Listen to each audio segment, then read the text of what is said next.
Sa lahat ng nagtiwala at sumuporta sa Bangon Pilipinas, ito na siguro ang pinakamahirap na sulat na ginawa ko. Mahirap kasing isalin sa salita at pagkasyahin sa isang papel ang nag-uumako na pasasalamat sa puso. Natapos na po ang eleksyon at nagbigay na ng kanilang mandato ang sambayanang Pilipino. Hindi pumabor sa atin ang mandato ng eleksyon. Pero hindi ibig sabihin na nasayang ang prinsipyong pinanindigan natin sa labang ito. Sa loob ng 3 buwang campaign period, naramdaman ko ang pagsama ninyong lahat. Hindi biro ang pinagdaanan nating laban. Mabigat man ang sakripisyo ko, naging magaan naman dahil sa inyo. Hindi ko na maisa-isa lahat ang contribution ninyo para sa pagsusulong ng tunay na pagbabago, para sa matuwid na pamahalaan.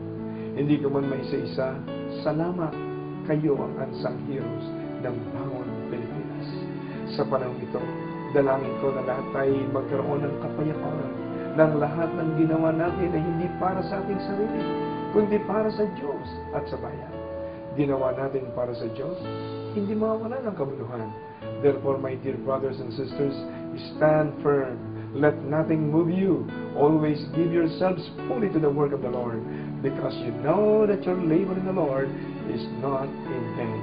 1 Corinthians 15, verse 15. Ang ginawa natin para sa bayan ay nakaukit na sa kasaysayan.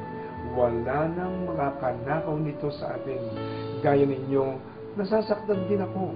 Pero may ibsa ng sakit nito kung sama-sama pa rin tayong magpapalakasan sa bawat isa at hindi matitinag sa patuloy na pagdalangin sa Diyos na magkaroon ng matuwid na pamahalaan sa ating minamahal na bansa. A paraphrase prayer from Daniel chapter 3, verses 16 to 18. Lord God Almighty, we do not need to defend ourselves in this matter. If we are thrown into the blazing furnace, the God we serve is able to save us from it, and you will rescue us.